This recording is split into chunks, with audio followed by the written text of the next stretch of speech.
Okay.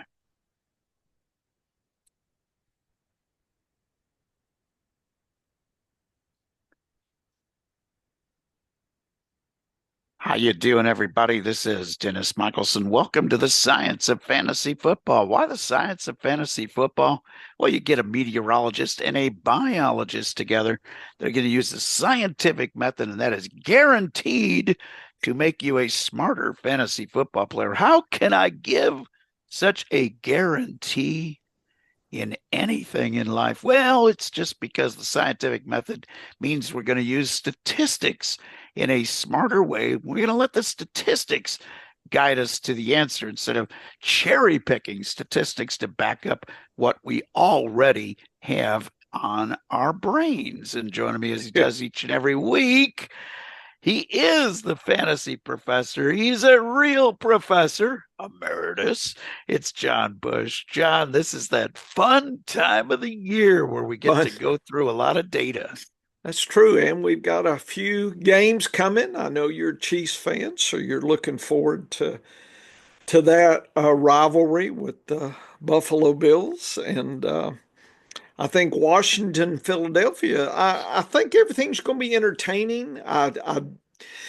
We can see what Vegas thinks, and I do have my DAPS and efficiency metrics. So I've got that already for us to peruse as a springboard. That's going to be interesting, Dennis. But yeah, I'm turning to database building. Uh, we completed my 2013 to 2024 database build. I looked at the weekly scoring, and I'm interested in the top 12 every week. So that's a lot of weeks, right? Because there were 17 games for a long time. Then we've done 17 weeks, and then we have 18 weeks. So I've got all that figured out. And here's one thing I can tell you now, Dennis. Kickers do not appear in the top 12 in any weeks from 2013 to this season. So if you're thinking of kickers as valuable as anything else, I will tell you they will not show up in the top 12, Dennis. So that probably not a surprise, but I like to see the data, and I can tell you that is for sure. And that's the key, is not to jump to any conclusions on data and say, oh, I'm not going to worry about this or I'm not going to worry about that. You got to do the data. You got to run the data. And here's what I like about what you are doing is when you're looking at position finishes in fantasy football, it's a lot different than looking at total points. Oh, definitely. If you're looking at total points, then you have to be really concerned. And when I say total points, I mean points on a weekly basis. Okay. Right, right. Uh, how much scoring is being done? Because the league is always changing. And if we looked at data from the 1980s, it would be very different than what we saw in 2024. But none of that matters with the Bush number Nope. because you are looking at finishing positions About the week. by the week and including all positions Yes. in this group. And while there might be some evolution over time between running backs or wide receivers, the frequency at which that they hit the board, that's a gradual change over the course of the 11 years of data that you're looking at. I think it's 11, right? 11 or 12 years worth of data. 13, yeah. 13 years. So that's a long, first of all, that's a long database. That's a long time to be looking at things. But it'll be interesting to track changes along the way to see if wide receivers or running backs, which is the more dominant position has it changed over this course of time? And I think that's important to also look at that data so you get an idea looking forward what we might see. But like a lot of I'm doing calculations as you're preaching, yeah, preacher. like like a lot of data sets though, things evolve in such a way that if you use moving averages or you look at the data, over the course of year to year Yeah. and track this stuff, you could see what's changing and it'll jump right out at you. But I just like the fact though that we're eliminating the way you're doing this eliminates total scoring. It doesn't matter whether it was a big year of scoring or a little year of scoring in the NFL. What matters is who finished where. And that's what we're trying to do in fantasy football is have more of those top finishers in our lineup every week. Yeah. I'm sitting there thinking, which one looks neat here? I just see, Dennis, I like to play here. For the 11 years, quarterbacks, 10% of total quarterbacks relative to all the other positions, 10% were showing up in the top 12 weekly. 4% running backs, wide receivers, the same, tight ends 1%. So you've got I think, and that's probably not, I don't know if that's a surprise that quarterbacks are 2.5 times more. I hate to use this word, but I'm going to use it, valuable uh, than running. In other words, if you had a four-player team, right, your quarterbacks would be worth more weekly to you than your RBs and WRs, and your tight ends will be the least valuable. So the flip of that is if you can find a tight end in that 1% that is showing up strongly in weekly, that gives you an advantage. So that's another way to look at this data, is inspire you to find those ultra, let's call them weekly consistent players. But those are Dennis, that's the kind of the reference class forecast there. That's the average. And so you can weigh uh, your selections over the season. How do they compare, to all running backs, over the course and that. So you got something to measure it by. But just overall, quarterbacks are 2.5% more valuable weekly than everybody else. The You're only one, seeing the data, yeah, right? I'm Yeah. seeing the data. And the only thing I'll say about that is, yes, there are going to be more. The population's bigger of Oh, yeah. quarterbacks that is in that group. So saying they're more valuable in a fantasy football sense, if there's more of something, then there might be less difference between QB1, QB3, QB6, QB9, QB12 than at tight end, where there's only 1%.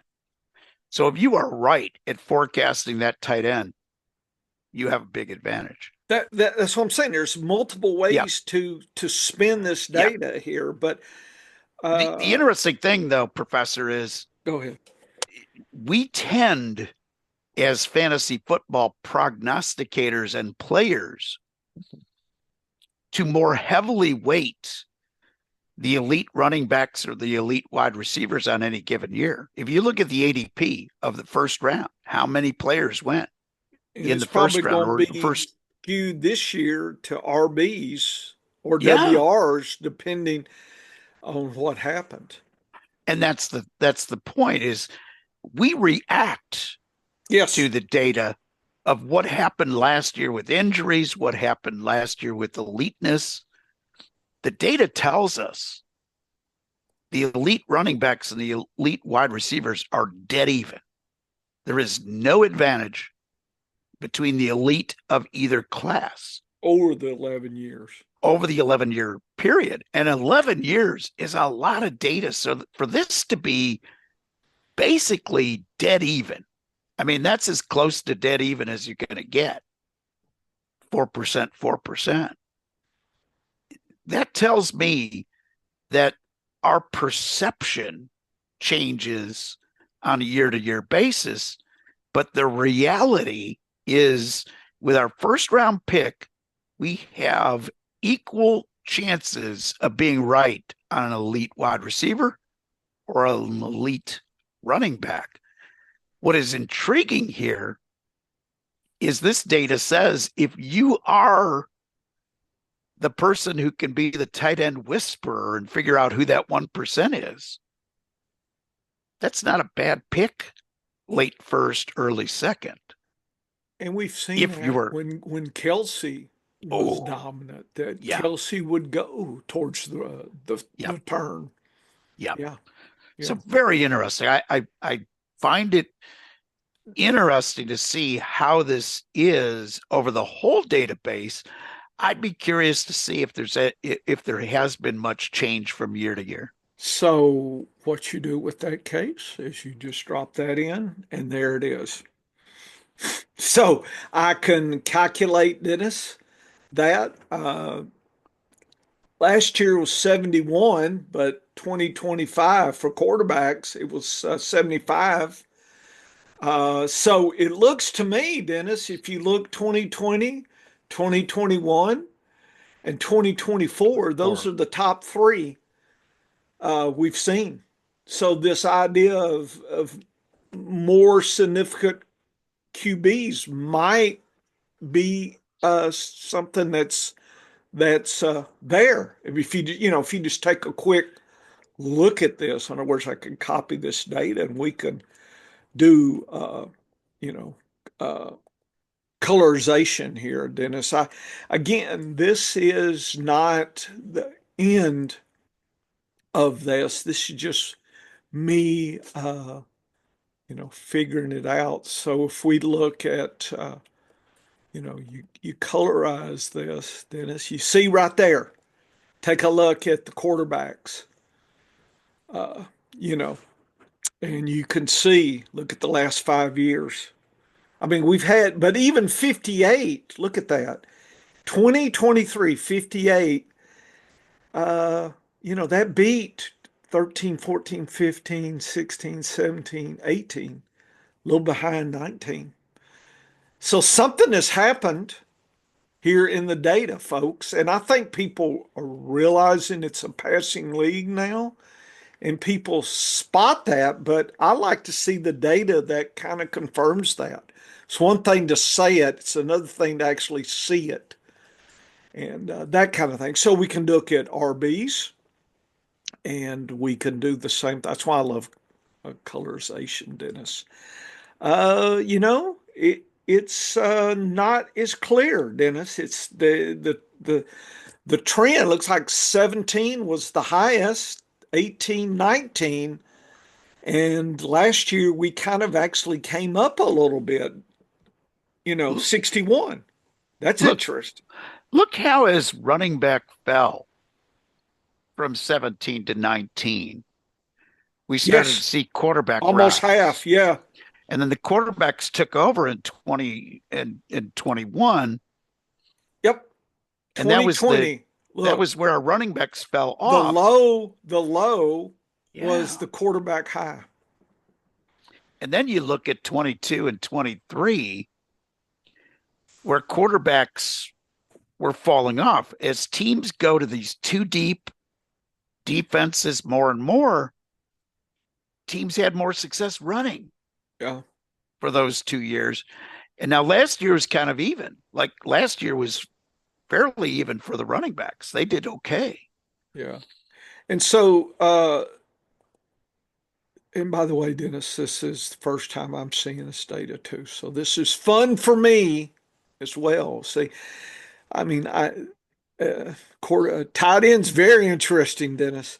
Looks like a trend away from the elite uh, years.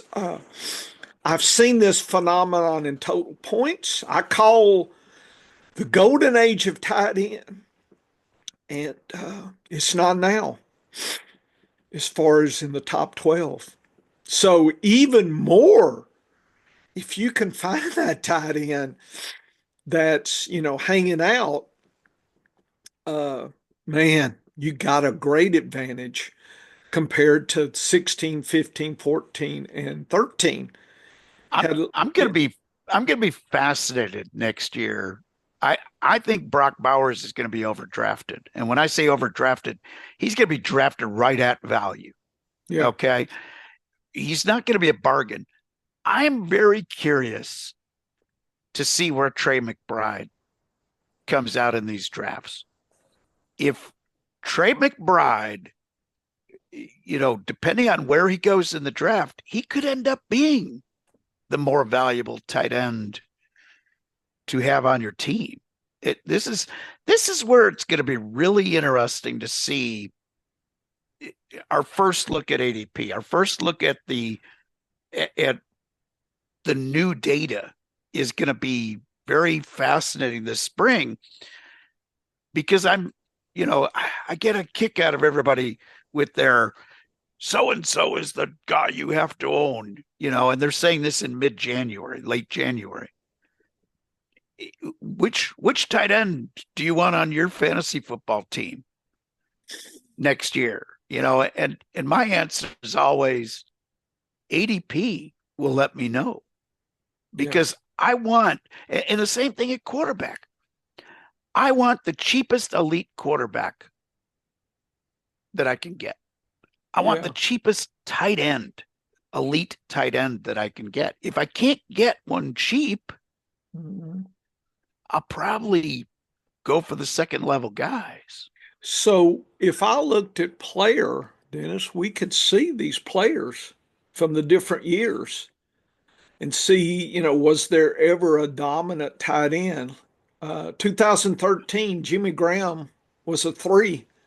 Yep. Uh, the That's not year very elite, actually.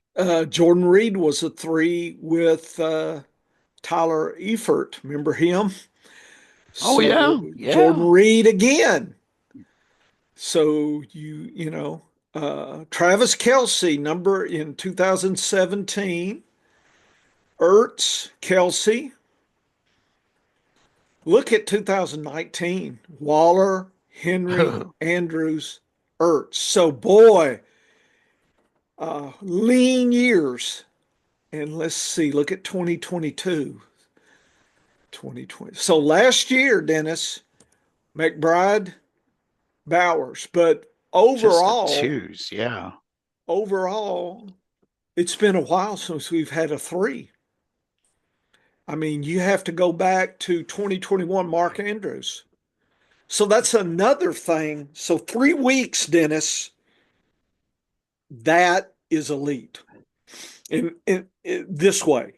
3 weeks. So, How does that relate to other positions? well, I mean, that's the fun of this data here, Dennis, is I can just flip it in and I can look at, say, wide receivers.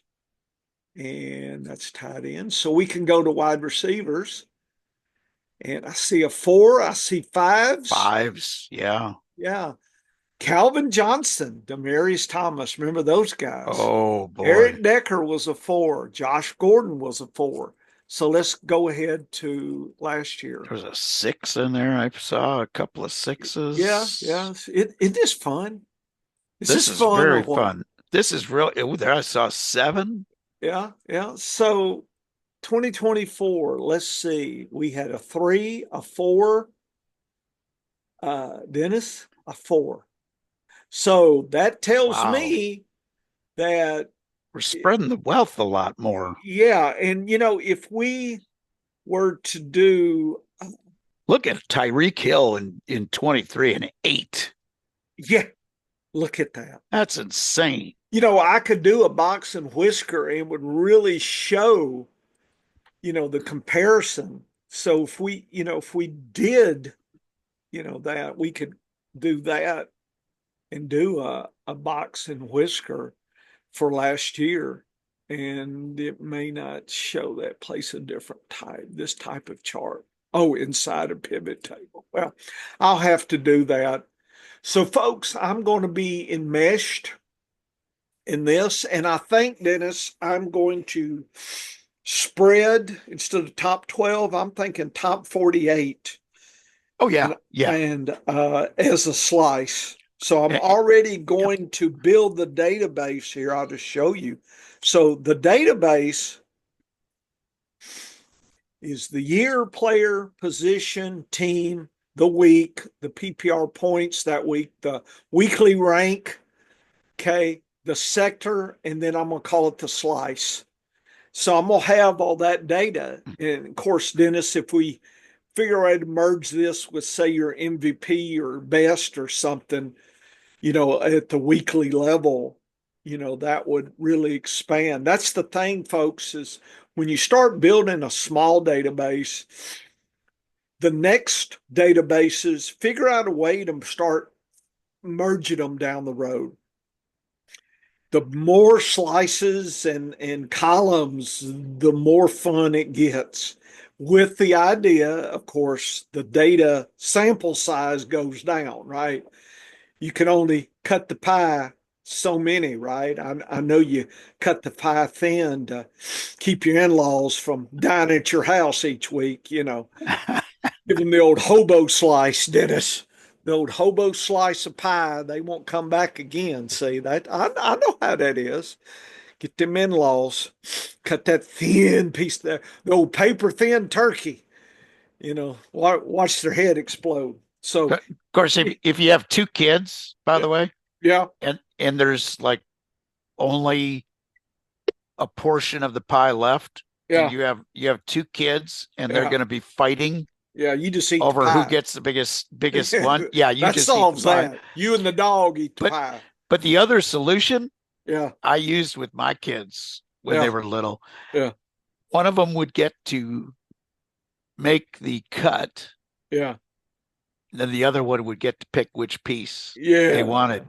And in a couple weeks of doing that, yeah. even for little kids, they catch on real quick. Yeah. So no, I They don't like this. they get pretty precise on their cuts after a few weeks. Geometry becomes very Geometry's important. big thing. Yeah. All of a sudden they understand a little bit more about that. So, But Dennis, I'm going to track this data love it. and try to get it. But yeah, look at that. That was Tyreek Hill's an 8. Good. And he had a couple Mike years of Evans the eights. 5, Keenan Allen a 5. That's why I love Keenan Allen, that kind of thing, because he had a good Bush number with that 5. 5 weeks. That's a There's third of the weeks he was in the top 12. That CD Lamb with a 7. Imagine Whew. drafting in 2023 Allen, Evans, and Tyreek Hill. I don't know if you could have done that, but so this year, St. Brown at a 3, Devontae Adams a 3. Everybody forgot him. Garrett Wilson a 3. Chase Jamar a Chase a 4. 4. Yep.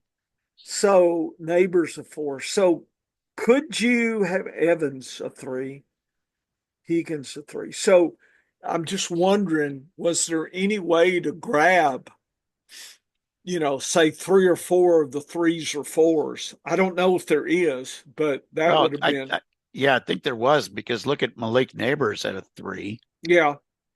Chase Evans, Chase yeah, you had you to could have pay up grabbed for, Chase first round. You could have picked up Evans, I and think you could have second round. Neighbors, and you Yeah, could have had Neighbors. Neighbors. Yeah. Yeah.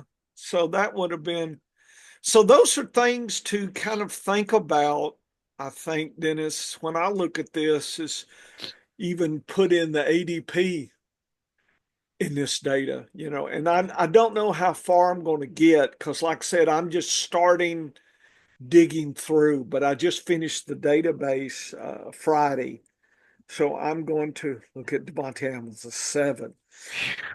So, And he had another big year last year compared to everybody else. I mean, I think he was a 4 last year, yeah, see, which which just shows how consistent that guy is year to Yeah, year. he was a 6 A 6 in in 21. 2021. Yeah. Adams. 7, 2022, 2023. A Dropped to a 2. So 2. he dropped off, and this year was a 3. Wow. So maybe his time. You wonder about the historical side, age. Oh Imagine yeah. putting age on top of this, Yep. slicing age, say, 25 under, 26 to 30, over 30. Just slice it 3 ways and then look at this data. Not even look at the person, just looking at the age, or maybe rookies, you know, or rookies year one, rookies in the second year, and slice them out. So that's what I'm building for, is establishing the data, then trying to add some more slicers to it to for us to tease out the data a little more. And But I love the idea of going after the top 48 for redraft because yeah, if I you think got, you'll have a higher sample yep, and some clarity. And like I said, I got this idea that if I did, 1 to 48 and then 49 to say, probably 72. yeah, 72 or whatever, so Yep. 48 twice, Maybe a whatever that is, 96. Yeah. 96. So 49 to 96. What's the ratio? In other words, are there players that are, going to give you a little taste in the top, but are really strong in the next? Are they good best ball types? Is there some secret there? Cause some, and maybe, or just general, or wide receivers. What's their overall balance versus running backs? That kind of thing. Might be interesting to look at every 24. So Yeah, we could 24, we could 48, slice it. 72, Yeah, we could do it 96, that way. whatever. Yeah, Yeah, I'm just the cool thing about this data is once you have it, yeah, once you have the database established, yeah. You can go play. there's so many things you can do with the data once it's set. And this is why this is the fun time of the year for fantasy football. I see everybody, whining about, oh, just gonna get ready for the rookie drafts for dynasty. No, do you Yeah, if you don't totally understand the trends that have happened and can pick up on the trends and understand how to use that data to forecast 2025, yeah, you're not ready yeah. to be bothering with rookie drafts yet. You have to get some better understanding of the data. And that's, I think there is a lot to this data that when it's added to the other things that we're doing is going to make it even more valuable. So here's wide receivers. If we track 2013 here to last year, look at the last year. Boy, the bottom dropped Oh, out last year. So people, I predict, are going to undervalue wide receivers yeah. that are able to put you in the top 12. So if you looked at running backs, Dennis, compared, if we looked at that, then, I think people already kind of seeing a different pattern there compared. Look, we had one of the best years Yep. last year for running backs versus, look, the last 5 years, last year was the biggest. So people are going to remember, hey, that was a good year. So I'm going to draft a running back. Well, that might mean these wide receivers are going to be a little bit undervalued, that kind of thing. So if you can predict, but notice there's not a consistency. People think it's not, folks. You start, you become anchored on that one spot. That's why I like to look across, to at least remind me that there's variation. Look at the worst, look at the best. And then look where we're at. So it looks like about an average year. Actually, even though it's the highest in the last five, but if you look over here, it's a little bit above average, but not like that. Not, closer to these. And then wide receivers, probably the one of the worst. But is it possible we're back to some of these? So you wonder. But if you get just locked in on that point and that, so if you did a ratio, Dennis, right, you see you would have a completely different ratio. Look at the ratio wide receivers running back 2023, completely flipped. It'll be very interesting, and I'm working on this is the next study up for me, Yeah. is I want to look at games lost at key points in the ADP Uh-huh. for each position. And are these drop-offs that we're seeing, is this injuries at the top end of the ADP? In other words, are these elite players, players that were deemed elite by the drafting public, did they miss more games? Is that why there was a downturn? Or is it just more random than that? Is it, that's going to be the tough thing to pick up on is figuring out if there is a reason for this pattern. Yeah. For instance, in meteorology. So in meteorology, you go ahead and you will plot the track of every major storm, whether it's a hurricane for hurricane season. You know, if you go back 50 years of data, here's where the hurricane formed, here's where it went. And if you overlay all of that data, it becomes very apparent where the most likely paths might be. In hurricane forecasting, when you do that, the curiosity is that the town of Tampa, Florida gets missed on a high percentage basis. What do we see in these patterns in fantasy football? Are we seeing a pattern that is because of something real? Or is it a pattern that is just a year to year thing that you wouldn't be able to forecast ahead of time? Because you can't forecast injuries.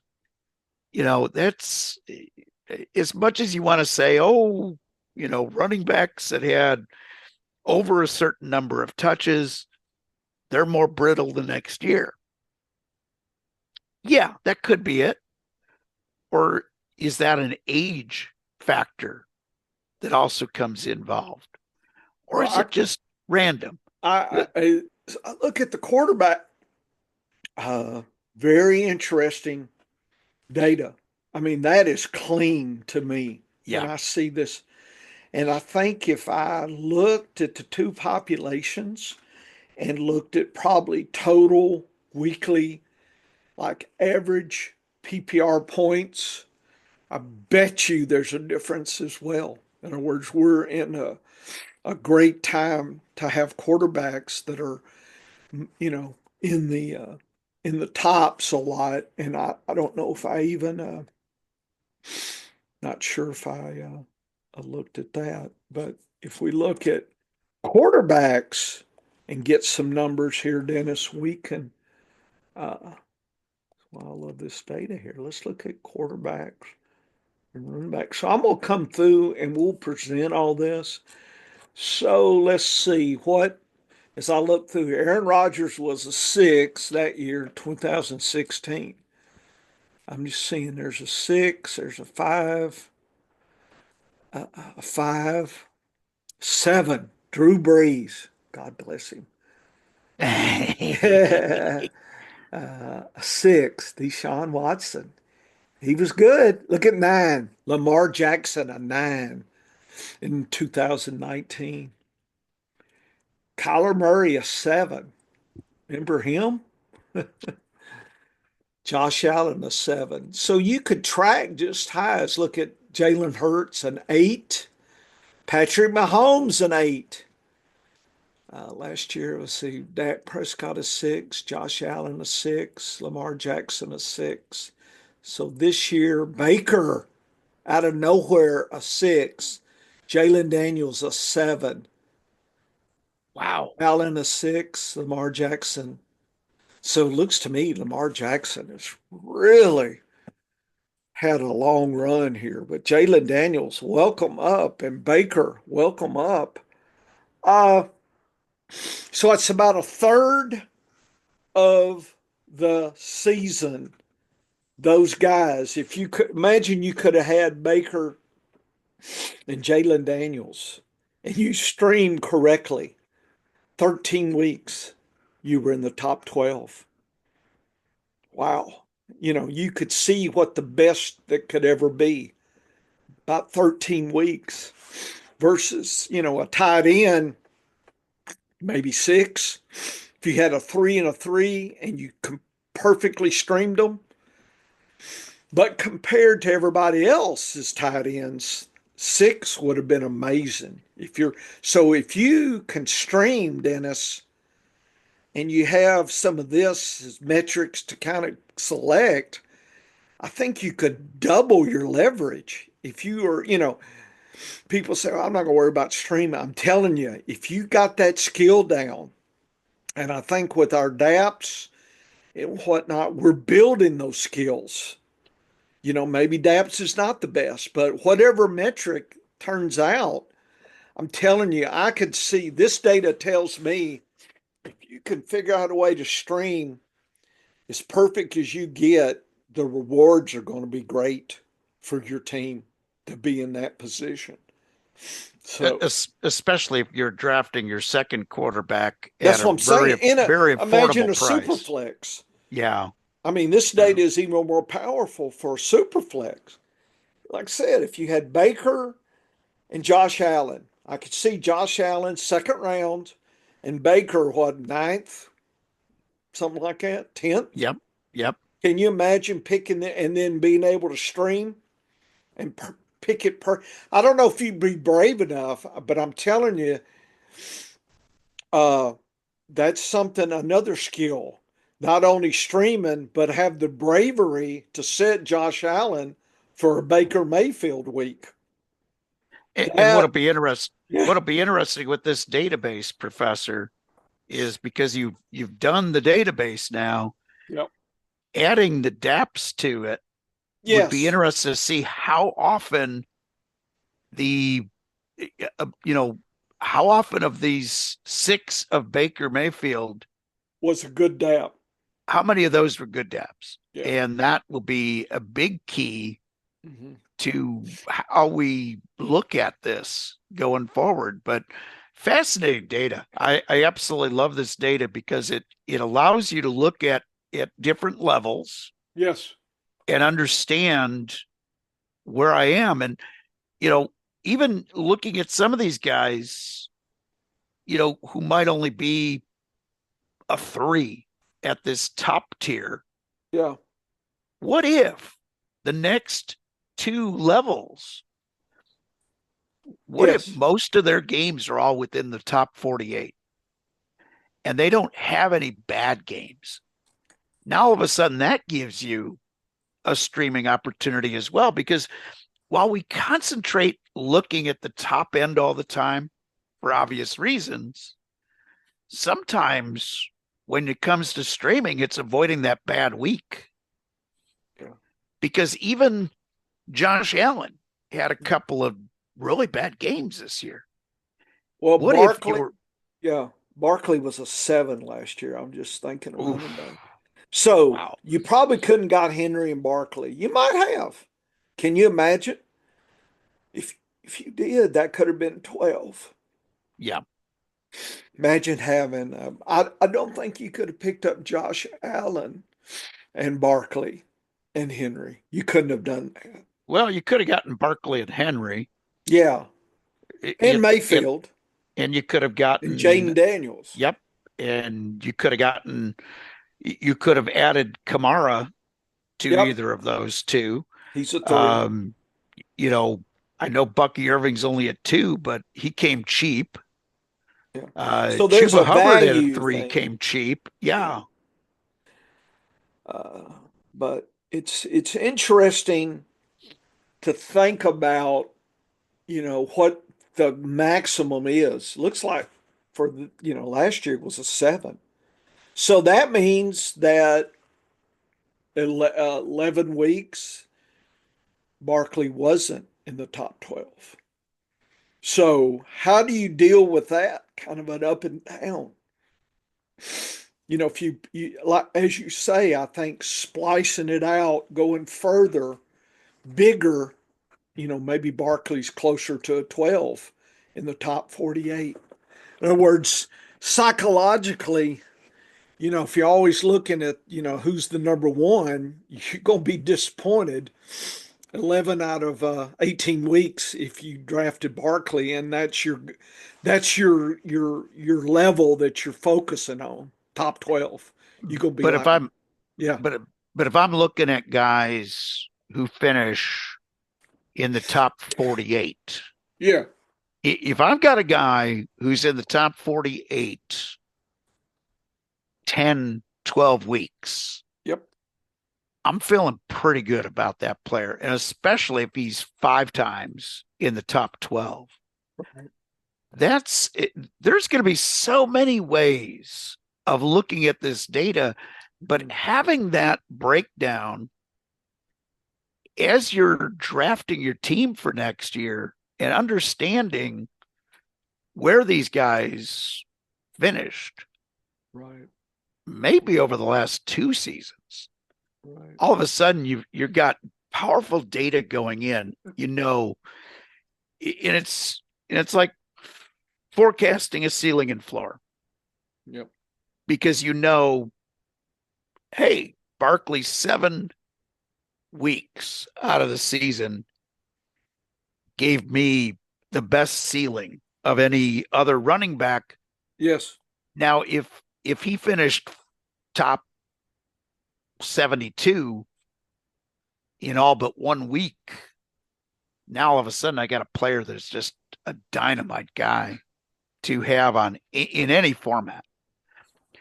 But if I'm looking and I got a guy who is 4 or 5 in the top 12, but he's also has 4 or 5 outside of the top 96, maybe that's the player I like better in best ball.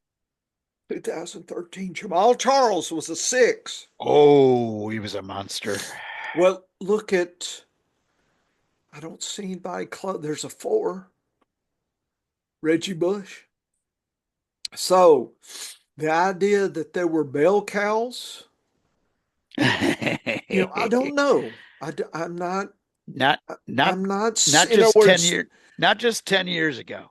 But if I yeah, I think if you go back to 2005, you yeah, might see the bell cow effect. maybe.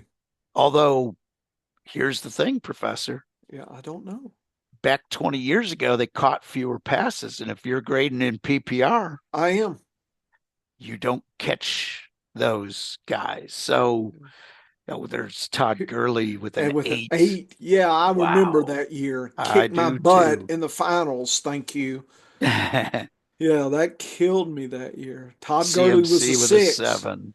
He got a 6. Yeah. So you can track that. It's look at Christian McCaffrey, 9.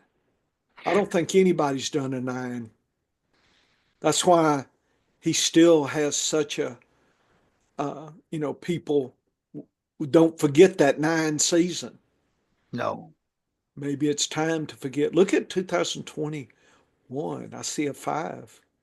That's it. that Wow. was the best. Yeah, that's something to think about. Eckler, everybody forgot about Oh, him. that was Had a a magic 6. year. I Yeah. remember that year. Yeah. So we can look at the tops. We can, like I said, we could look at the ball and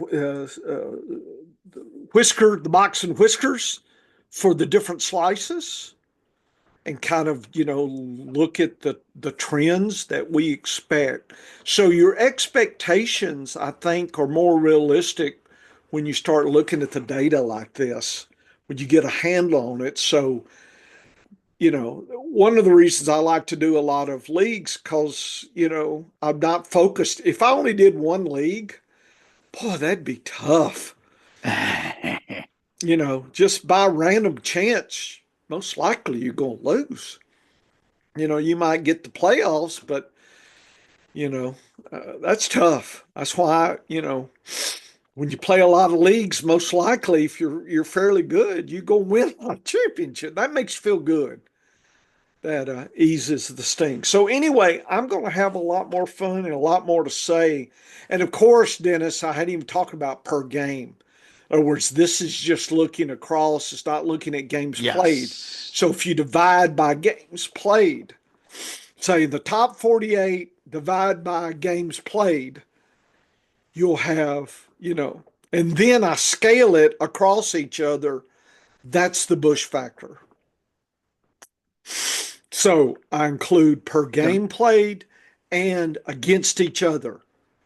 So that way you've scaled to see what performance was really worth what. In other words, what's the difference between a 7 and a 4? Well, okay, it's almost double, but it's hard to visualize. But when you put that on a scale of 0 to 100, and you're talking, say, 150, that seems like you could visualize that a lot more. That's more concrete. I've always found putting it on a 0 to 100. We can visualize that better than a 7 and a 4. You know what I'm saying? It's like if you're a kid, 7 pieces of candy or 4. But if you said 100 pieces and 50, proportionally it might be the same, but it just works out better. And I think, there's some psychological aspects, and that's why I like to scale. And then when I scale it, it can scale across other like MVP, com data.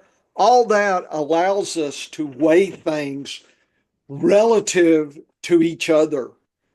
And then we can compare that across different metrics. Then. So that's where we're going here, not even February. So I'm pretty far ahead, built my first database and made a copy, folks. I have two different hard drives on my computer. I stuck it in my auxiliary hard drive. So if this were to blow up, I got a copy, and then I'm going to drop it in a Google Drive, and Dennis has access to that. So, if you have some data friends, that's what you ought to do is share databases here and whatnot. And I don't know if you can buy a database like this, because by the time I'm slicing and adding things, probably unique to me. That's the thing. When you buy somebody else's database, you're shackled by what they were thinking and not what you're thinking. I mean, most likely it's confining. That's why I like to build my own. I don't like to be confined by somebody else's view. I want to, be able to build my view. That's part of it. And that's why I would suggest, folks, you should start this year, make your first database. That should be your goal. And even quarterbacks, just if you build a database for quarterbacks, you're going to have an advantage versus folks that have no database, just for you to start thinking about things. And notice what I do with this is it inspires me to think about how I could do it better, what else I can add. It's kind of like once you make a simple gumbo, you start, well, we'll throw in some shrimp. You got some sausage gumbo, you throw in some shrimp and then maybe some green onions on top, get you some French bread. And, all of a sudden you're really starting to build something, but you don't tell your in-laws, Dennis. Tell them, yeah, we're eating beanie weenie out of the can. Come on over, I'll share you. You don't tell them you doing the good food. you know, or if you're tired of the gumbo, then you invite them over and you feed them the old 5-day gumbo. Peach part's hot, Dennis. 5 days old peach part. That's who you give to your in-laws. keep them away. They think Always you this. eat poor. It's like, how can you gain weight? Your food sucks. You know, that's how you do that, Dennis. I remember these things. These are like lessons, folks, early marriage lessons, because sometimes your in-laws, was it money and in-laws and kids pretty much drive you up the wall. So you need to just keep one as a problem, right? You're going to have a problem. So you don't need all three as a problem. So, get your in-laws to where they don't come by anymore. Make sure the house, if they're hot natured, or cold natured, mess with that thermostat. Man, it's always hot in here, that kind of thing. Or if it's always cold, well, we're saving the environment. Here's some blankets. They won't come back much if you're freezing them out at 62 degrees, Dennis. But see, I'm trying to save the environment. Mother-in-law, I'm sorry. We should all save the environment. It's the next ice age. We need to we're get ready for toughen ourselves up for that we're next disaster. we're doing it for the kids. We're doing it for the kids and the pets and the Yes. birds Yes. and the squirrels. Yeah, we keep our thermostat set low because we have a husky. She likes it cool, Oh We yeah. try to take care of her. Although the cat at husky temperature in the Yeah. house, the cat likes to hang out on the heat register. So when that heat triggers, she can kind of get warmed up. So all these great tips, folks. But Professor's right. Build your own database and you will have an advantage on the competition. Well, we've got two big Oh, games Dennis, this weekend. did just before we go, so what is your database? What are you Oh, doing right now? Let's yes, just preview that because it's coming. So people yes. see my database. What are you working on? So I made a subtle change in how I interpret a full game played. So what I did is I looked back at the amount of touches that running backs were getting, the number of opportunities, targets Not that snaps. no, just off of that data. Because what I noticed, Professor, is we're getting a lot more of these specialist type players in the game of football. So these wide receivers, a lot of these slot wide receivers, will not be on the field for running plays. Okay. So their snap count, I was going off of 50% snap count, and I was getting a lot of games played where not full games played. But in the passing game, if I have a player with over 5 targets, that's a full game. That's a good sample of a game for a wide receiver or a tight end. So I went back and did a subtle change in what I call a full game, because that's a very important part for both my MVP and my upside values. Doesn't factor into best index. Best is, hey, I don't care if you were hurt or just on the bench. We don't care. What did you do for me on any given week? And it discounts all of that.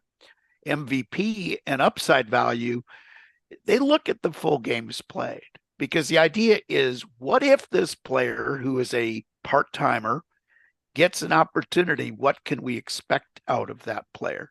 So I've had to go back in my database, and I've reallocated through 2022. So I'm in the process of calculating the MVP, the upside value, and the best index for every player from 2022, 2023, and 2024, and then combining my 2-year sets to come up with the ultimate database from the last 3 seasons. After that, I'm going to do a study on missed games by ADP, see if there was a big change this year. And then eventually I'll go back and clean up my databases from 21, 20, 19, and 18 with that subtle switch to the full games. It doesn't involve a lot of players. It doesn't involve a lot of games, but I just, in order to, you can't compare apples to oranges in statistics. You've got to have seasons that were graded the same way. So that's what I'm up to. And I should be completed with having that last 3 years worth of data ready for my cheat sheet, along with um, the status of contracts and player age going into 2025. So that's my ultimate cheat sheet that I build every year. And usually I don't have it ready until the end of May. I'm on pace to have it done by about the 10th of February this year. So Nice. well Well, ahead of schedule, yeah. so I can be ready when best ball season starts. But then I'll go back in time, and there's only about 40 studies that I've got on my list of things to look at this off season. So but building the database is always the key, and the database is clean now through 2022. So last 3 seasons, a totally quality controlled database, so I have no errors when I calculate the percentages and calculate the data for every player. That is good. I think it's always good to refine it and then compare it, going forward and look how predictive it is. And if it at least inspires new thinking, then I think that's a success. People say, uh, winning games, it's such a complexity that you just kind of have to gain a little bit. But I think I guess the cumulative effect of all these little tweaks, and you win one extra championship, that can help your ROI. And that's where I know at the bottom line that's what we're doing. But these little bits, little tweaks are something as well. But like I said, if you've never done a database, start building it. And then as you pay attention to how we're slicing it, this is, look at your data and what are you going to do and how do you do it? And then could you tweak it? Because I guarantee every year, look at your uh, diary, think about what people are talking about and whatnot, and see what you need to change for the next year. And a lot of this data is pretty much free out there. I subscribe to one place, but I got access to data. So pay them but if you make your own database, then I think it's good, and you have that advantage to tweak a little bit, and that really, in other words, Bob Dennis is changing. He doesn't know the ceiling that he could be creating. Right? You break through the wall. Sometimes it's hard to figure. How did I get here? It's like it just happens. And you never know about that. I found that in science, that tweaking one variable and all of a sudden the effect is greater than you could have ever thought. It's something completely new and different, just changing one thing or two. So that can happen. I've seen that happen in experiments that I've done. So Yeah, I'm and looking forward that's to the tweaking. yeah, and the tweaking is what it's all about. And you got to look at, you know, some relationships that make sense but are unusual. And again, there's such a crossover between the science that we do and the fantasy football stuff that we do. Many years ago, I mean, we're talking 35 years ago, I developed a database and a forecasting scheme for San Francisco, California, one of the biggest hubs for United Airlines. And I discovered that nobody in the office really had a clue of what they were doing when it came to the forecasting, because it's beyond the models. The models can't pick up on this because it's happening too low in the atmosphere. So I looked at every variable of studies that went back all the way into the 1940s. Nice. And then I looked at what happens in the atmosphere every year or every day during the straightest season for San Francisco. And basically I looked for pieces of data that gave me a hint as to the strength of the onshore flow and also the weakness of the gradients and all these kinds of things. And I didn't care that my temperature and my dew point data didn't occur in the same hour. Mm-hmm. Okay. I saw that highest dew point was a reflection of the marine layer at a certain part of the day, even though it wasn't coupled with the high temperature of the day Right. because it had dried, the atmosphere had dried out naturally. What I found is that relationship, even though it, went against a lot of logic in meteorology to uncouple the data, ended up giving me a result that led to a better forecast tool. But the only way you arrive there is by checking every variable against each other. See what the correlations are. See if there is any percentage of hits.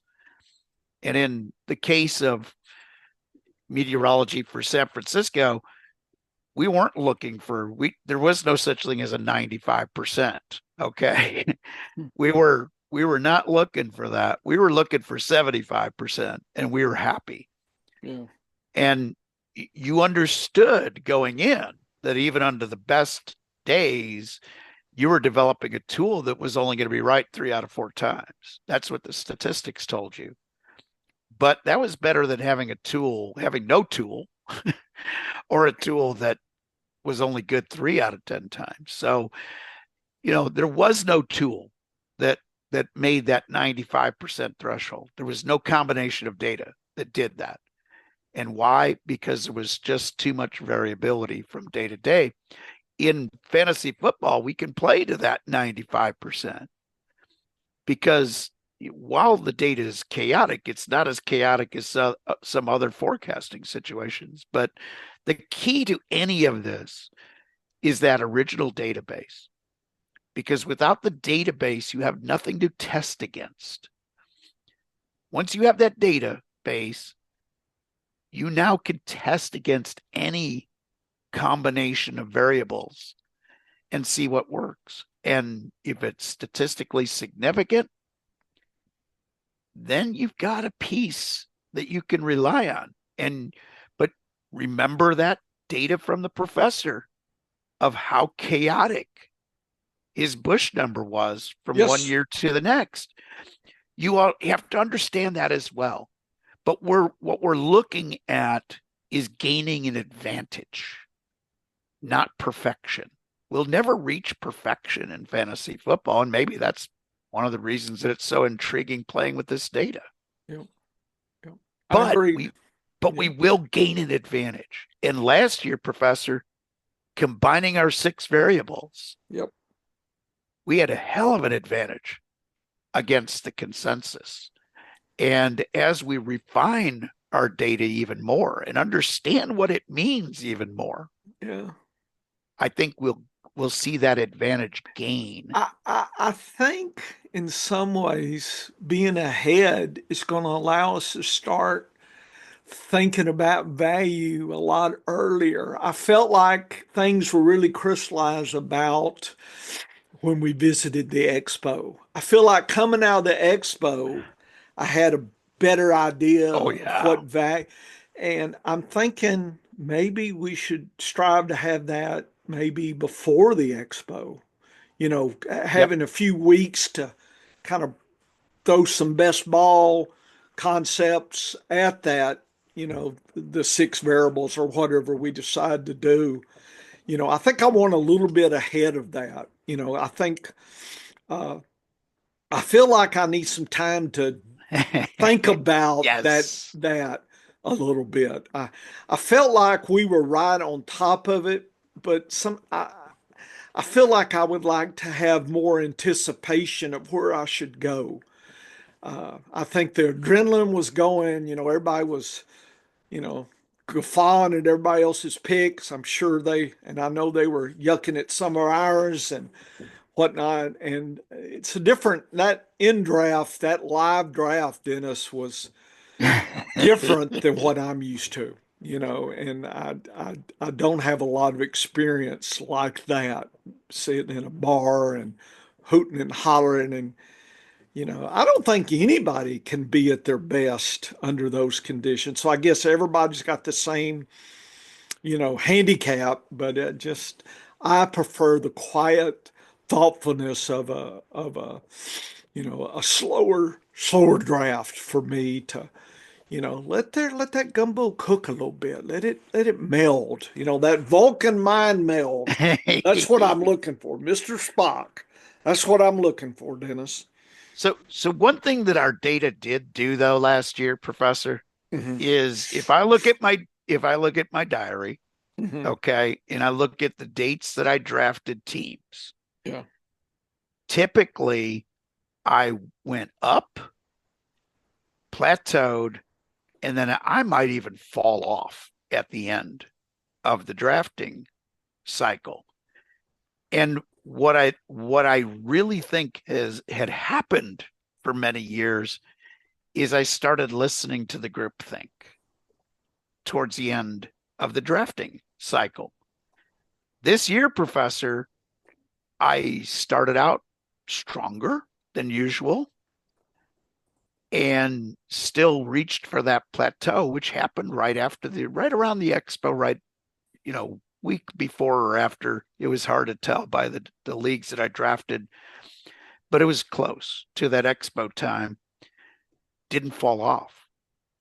So what the data did was gave me the power to understand I'm beating consensus. I don't have to listen to the group think because we are going to be smarter than the group think. And that was the biggest lesson learned in 2024. If you go in more prepared for a draft, no matter when it happens, you're not going to listen to the group think. You are not going to get off your data if you have confidence in it. And that's exactly how we executed that draft at Expo is we didn't care what anybody else would think. We weren't saying, oh, that's too early to take this guy because we know we're going to get a lot of ribbon. We're like, we got it. We know what we're doing here. And we executed a nearly perfect draft as a result. We had injuries that cost us a key wide receiver, and that cost us the championship. But our team from start to finish was solid, and from top to bottom was solid. There were very few mistakes. Pittman was the only mistake. That was it. And had we zigged to a different wide receiver, we would have had more success as well. So, but if you can have one mistake in your old draft, and that was data was kind of going either way on that guy. And we took a chance and we were wrong. But the key is we didn't let the consensus beat us this year. I didn't let the consensus beat me this year. And that was a big improvement. And that's where more knowledge pays off. I like it. I'm All right, excited. Professor, Yeah, let's talk about those games. two very, very interesting games coming up this weekend. And, if I take my Kansas City Chiefs jersey and hat off, I can make an argument for Yeah. any of these four teams Yeah. I guess I'm going to winning flip it. winning this weekend. So let's look at The the first game. NFC Championship, which is the first game. Washington at Philadelphia, and a big question mark with Jalen Hurts in his knee. Well, Vegas -6, so they Uh, Vegas is not worried. Washington is the underdog. Uh, Interested money line there. Total's 47, so it's thought to be a lively game. 47 is closer to a Husky game. Philadelphia, when they have it, they have a Saquon Barkley advantage. Look at that. And tight end. So if Goddard is healthy, that's going to help in Barkley. It looks like Washington's tough on the wide receivers. Washington is fighting the toughest defense, if not one of. And I just, uh, Daniels has broke all the rules. They have done more than I thought they would. So I just don't know how far they can go. Efficiency, they, end of the season, they came into this improving. Washington loves to be kind of more at home, whereas Philly doesn't care, but I think this is at Philly, right? Yeah. Correct. Yeah. So at home, Philly is rushes and passes above league average. Washington away passes less and rushes less. So it's defense. They tend to rush and pass less. They're less efficient away, but Washington has been outplaying their season efficiency, Dennis. So it's really hard to guess.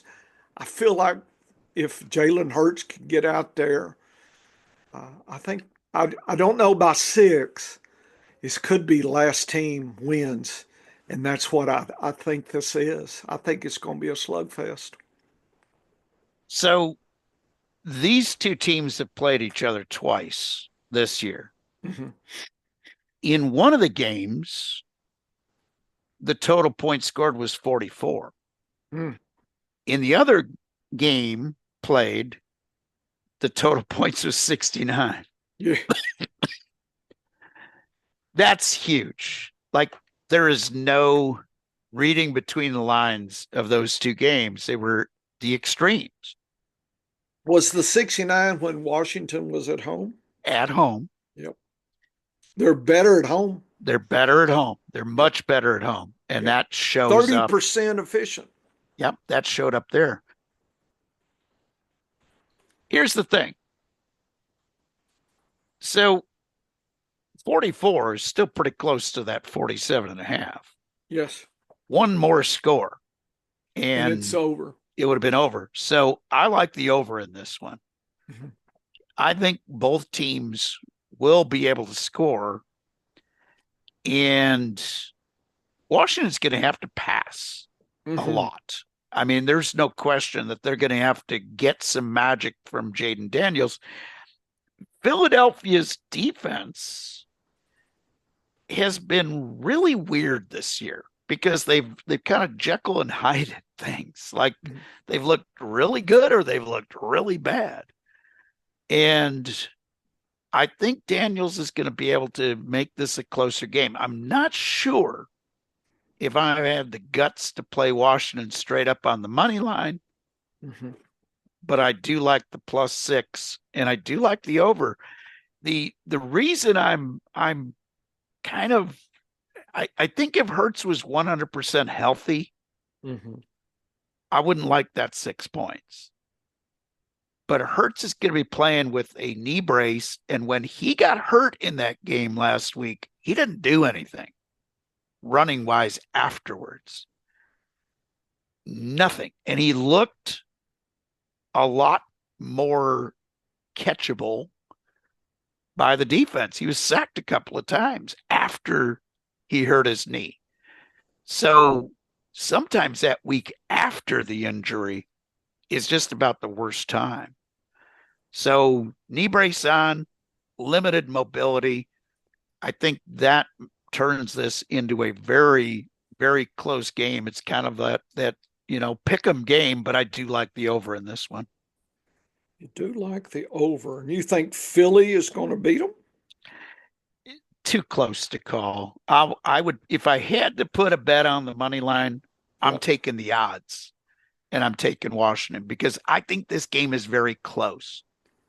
And if I'm getting 2-1, I'm getting almost 5-2 on my money. Hmm. I'm taking that bet in a game that I expect to be close. I'm taking the 5-2 odds. That's okay. I'll take that. And so I would play Washington on the money line if I had to place a bet. I'm just not sure. I feel strong enough about it to put the money on the line. That may change tomorrow. But right now, I think Philadelphia is beatable Hmm. because if Hurts is not as mobile, then it's all on the backs of Saquon Barkley.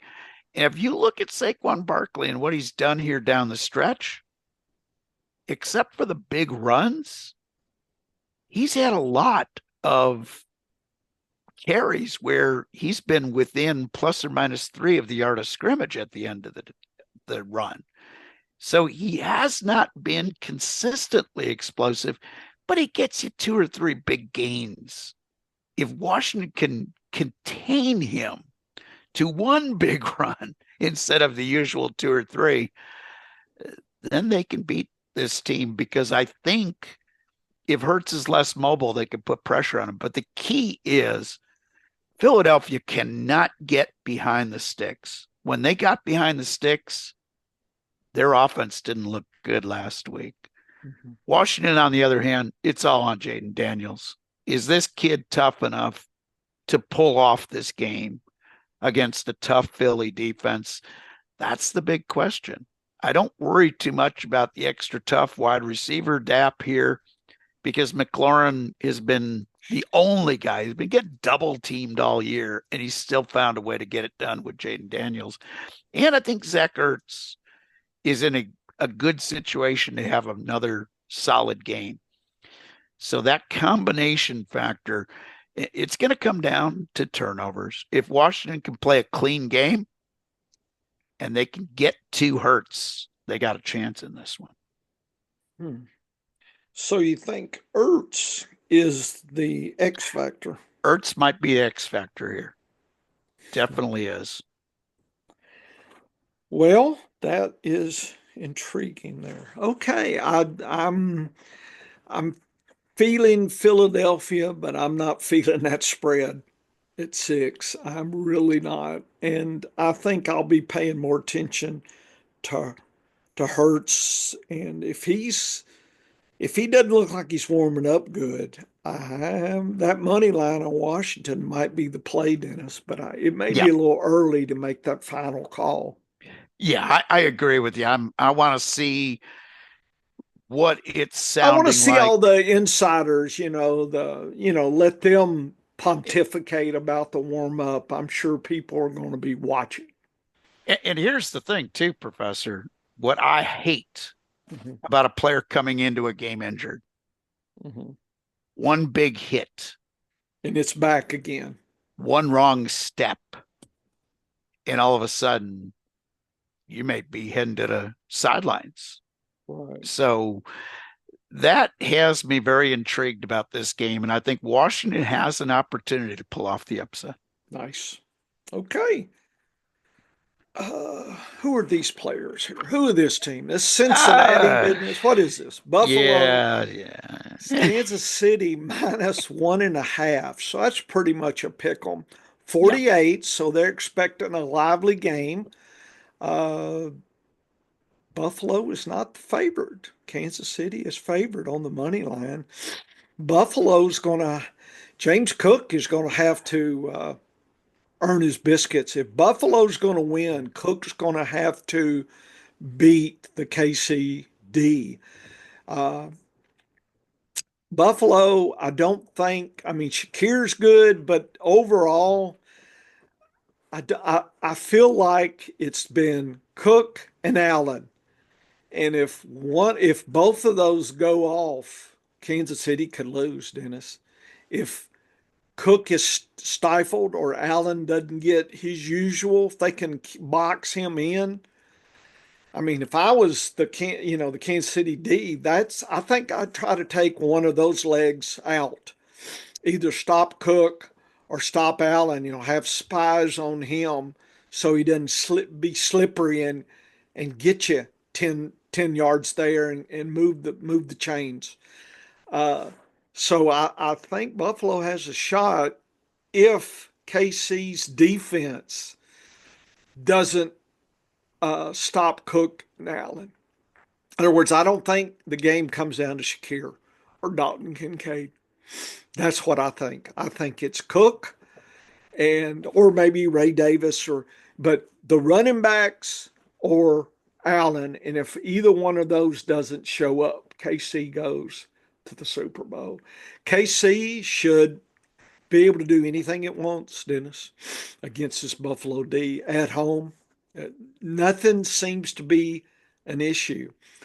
KC actually has been doing better away than at home, believe it or not, at least Oh, in the season. yep, they have. Buffalo loves to be away.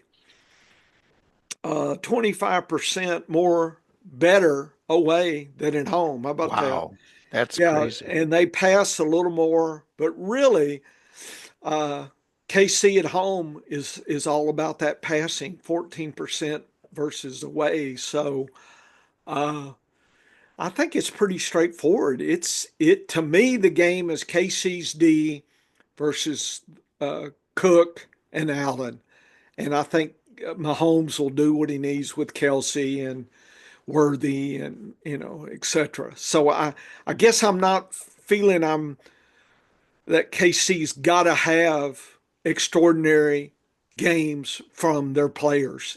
I think it's the defense side that decides whether Buffalo wins or not.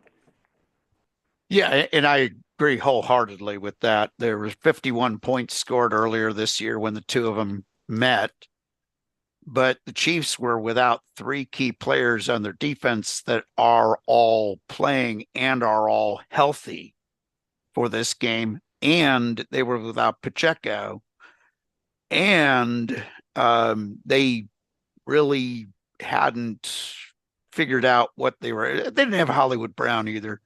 And I know he hasn't really been setting the world on fire, but he adds one more dimension that makes it tougher. And since Hollywood Brown has been back and spreading that field a little bit, it's opened it up for Kelsey.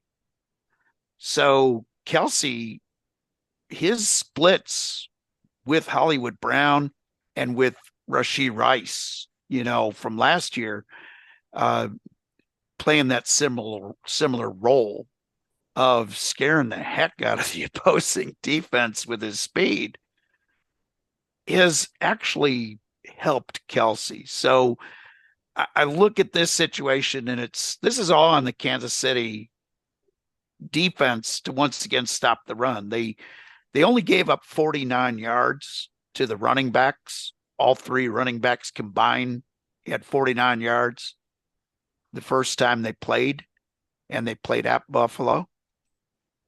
And Allen had 55 yards rushing himself. So the Chiefs are going to change they've changed who is this. It was kind of like the scout linebacker has switched. Earlier this year, they did not employ that same strategy against Allen, and he killed him. They had Nick Bolton as the spy. They switched to Leo Chanel to be the spy for the playoffs. And Chanel's a little better, a little tougher at making those plays and fighting through the blocks. So I look at that as an advantage. Charles Omenihu being back for the Chiefs on the line has just added so much to that rotation up front. One thing Buffalo could do to hurt the Kansas City defense, because Kansas City likes to play a lot of situational defense. They like to play 6 defensive backs at times. They like to play 4 linebackers at times. I mean, they have a 6-man rotation, very active 6-7-man rotation on the defensive line. They like to keep fresh players in the game. They like to do a lot of rotating of defenses, a lot of specialty defenses. Spags will come with a pressure, and he'll come with different linemen and linebacker combination.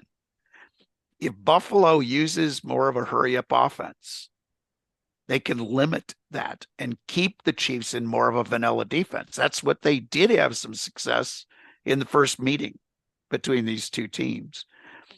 On the offensive side of the ball, the Chiefs got to figure out how to run the ball. Since they've moved Thuney outside to tackle, it's helped their pass blocking and has improved Mahomes's game, but it's hurt their interior running game.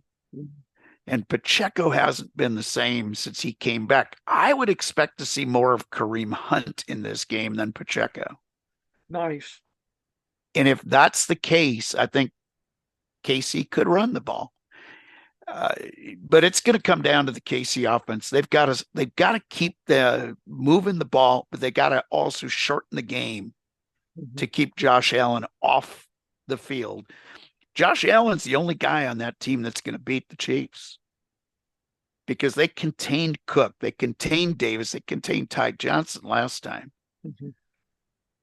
So it's, again, just like Philadelphia can't get behind the sticks.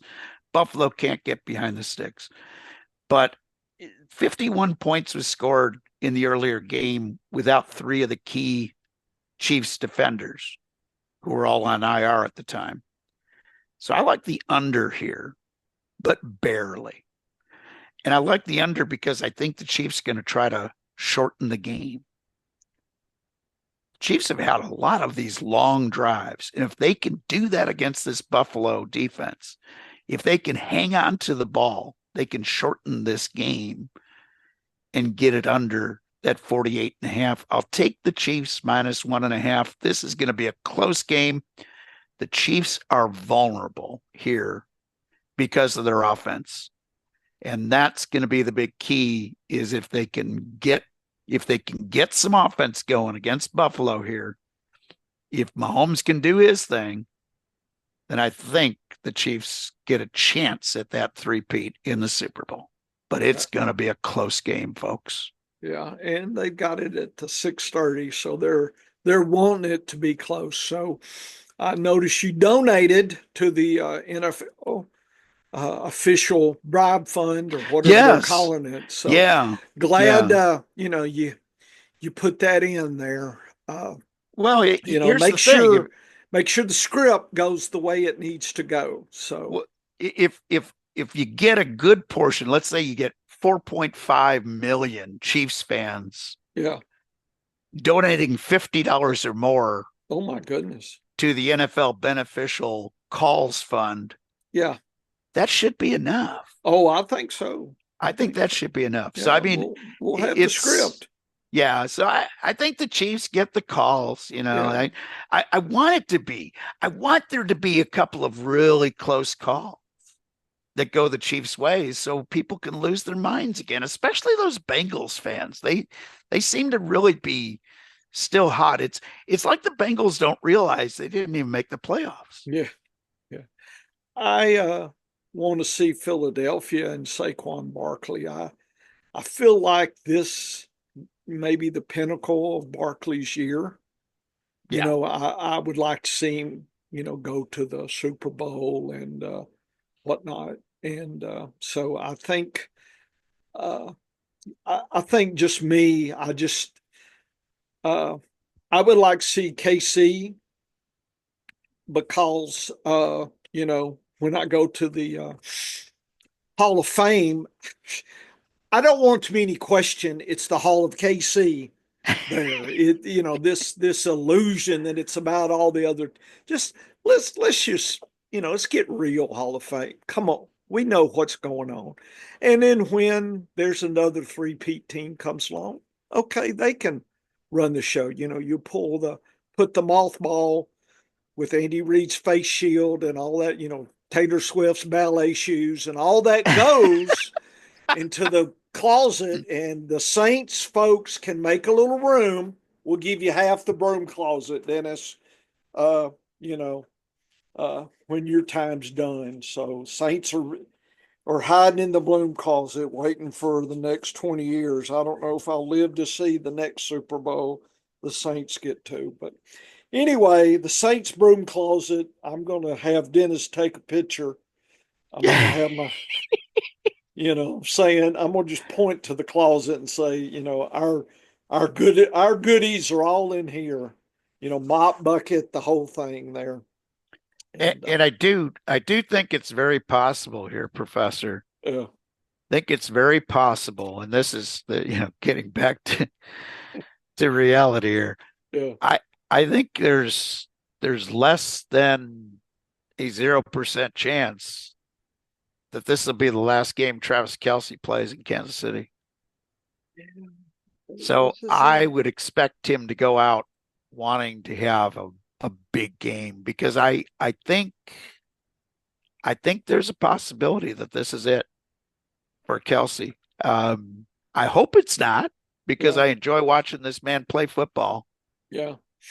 It's time But for him to, pick up the guitar and strum along in the back and, dance around, dance with the stars or whatever, cook with the stars, whatever game show he'll host or something, whatever it is. I think he's enjoyed watching his brother having a great time. His And brother I has a great. and I'd I like to see the Kelseys and the Mannings oh face yeah, off yeah. on a podcast, or on a hosting. That'd be Yeah, neat.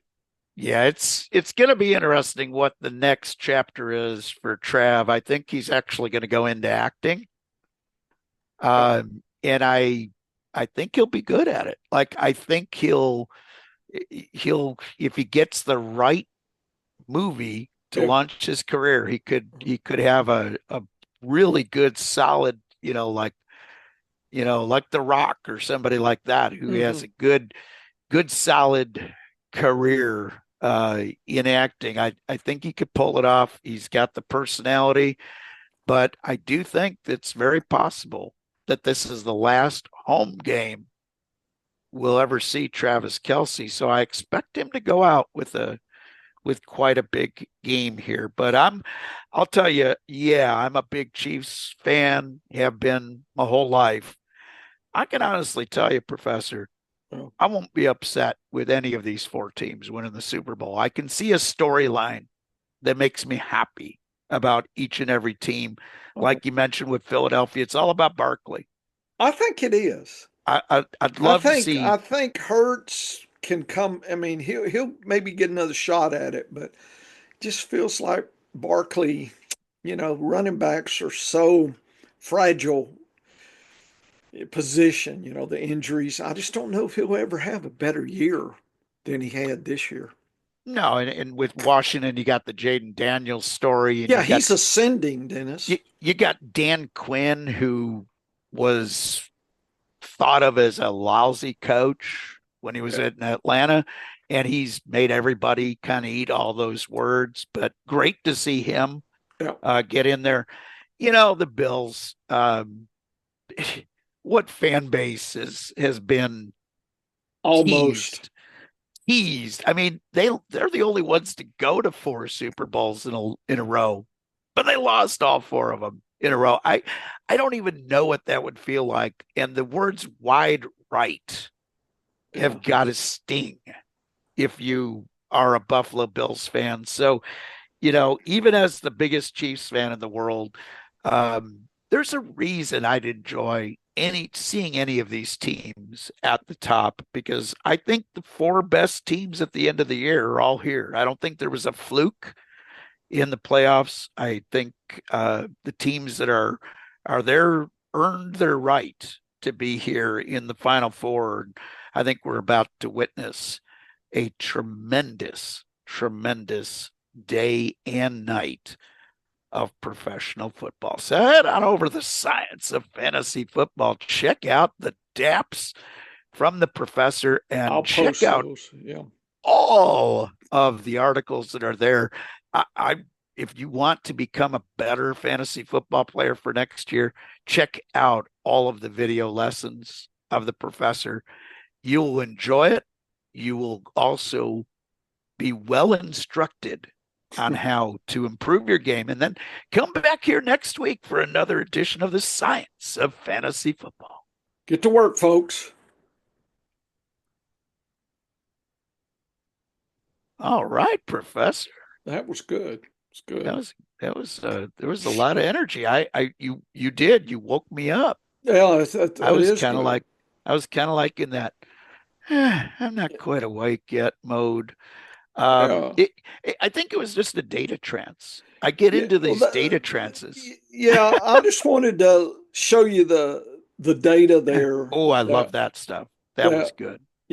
that was going. So that way, I figured you to get fired up on all that, and I'm going to So so work on. if you would ask me prior to showing me the data, Yeah. what was the most number of weeks that anybody finished in the top 12? I would have probably guessed 6, would have been my guess. Hmm. It's interesting how our perception and reality don't mix in fantasy football.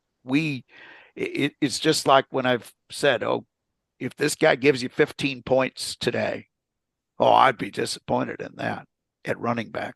Hmm. And then you point out how rare 15-point games are Yes. on a weekly basis. And it blows people away. I think we have a skewed view based on these huge weeks that we see. Guy has a 40-point week. We think that's normal. Yeah. That's another slice I'm going to do is I'm going to run the positional box and whiskers for the 11 years, and Perfect. I'm going to see what are the extremes and use that as a slice to say extreme, average, low, kind of Yeah, the so I'm gonna catch the above the top whisker and the bottom whisker, and we can judge players like that. Maybe that's the way to judge them versus the smaller slices. Just kind of over the last 11 years, what would you have done if we played them all those years at one time? In this week, what would happen? and I'm intrigued to add ADP data to this. We could, And yeah, all of a sudden you're like, okay, out of a first round draft pick, right, this is a good year and this is a bad year. Like right. this is what I consider bad or a good year. I think if we're doing that, we Mhm. come up with Well, a like I think, Dennis, that I'll put these numbers and I'll just give you the player perfect, and the Bush number in a perfect. spreadsheet, and you drop Oh, it into yours, oh yeah, yeah, your best, and I think that will help. And then when I get the com data, I'll scale it, drop that perfect, in, and so perfect. we'll start building that multi database that we're going to rely on. But I think we have a shot at building that before the NFL draft in Oh May. God, yeah. Oh yeah, I yeah. think we got a It's shot. we are so far ahead Hmm. of what we were doing because it's been interesting because like 2 seasons ago, okay, 2 off seasons ago, Hmm. we were basically trying to develop theories. We Yeah. weren't we're developing the databases, of course. That's Hmm. been the one constant. The data Right. was being developed, but we're searching for concepts that fit. Like we were doing a lot of trial and error. We were doing a lot of stuff, but we had no clue where this path was going to take us. Last off season at this time, we were still searching quite a bit. Right. We when we laid our eyes on that 6 database layout Hmm. and saw the greens and the yellows and the reds. Like when you saw warning flags for these guys, Yeah. all of a sudden it really changed my concept of good and bad.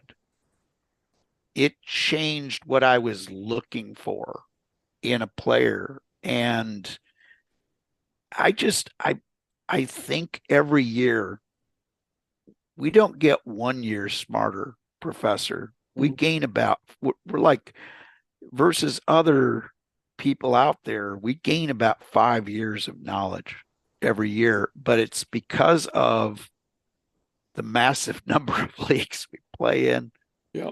and also being willing to do the work. Like, I don't think people attack this the way we do. This is not normal.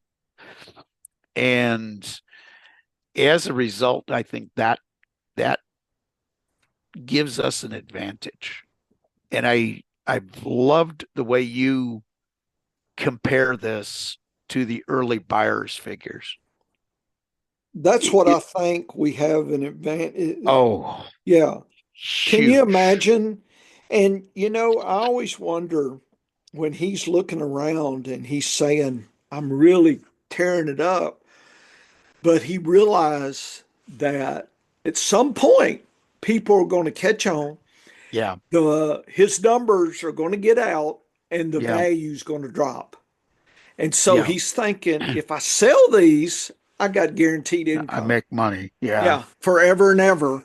So I think that's a wise, it's kind of like entrepreneurs when they get a new product, Yes.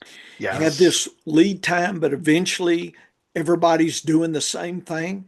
People are going to catch up to it. Yeah. And they're going to make Yeah. knockoffs, Yep. Yep. and then you're going to lose that.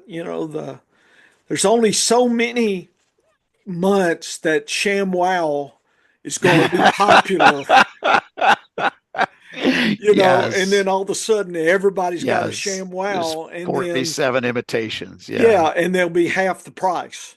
Yeah. Yeah, so Yeah. you It's got you got to always stay ahead there, Dennis. You got to have that ShamWow uh, index there, and you got to get Billy Mays, rest his soul.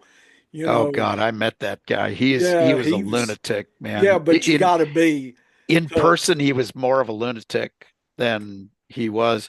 The guy, I don't know if you how much you're I don't know. I knew that he had a lot of issues, but that's yeah. what made him Oh, he was burned driven. so bright. It's like He, a rock and roll star that would, Janis Joplin and yes. Hendrix. These guys and girls just burn out, So but I they're got to so meet bright. so I And got to Billy meet Mays two was like that. I got to meet two of those type guys, okay? Yeah. Because the other one that was very famous for a while was that guy that called himself Chef Tony. Yes. Remember Chef Tony? Yeah, I remember him. So so Billy Mays was always wired. Man, he was always I think he was probably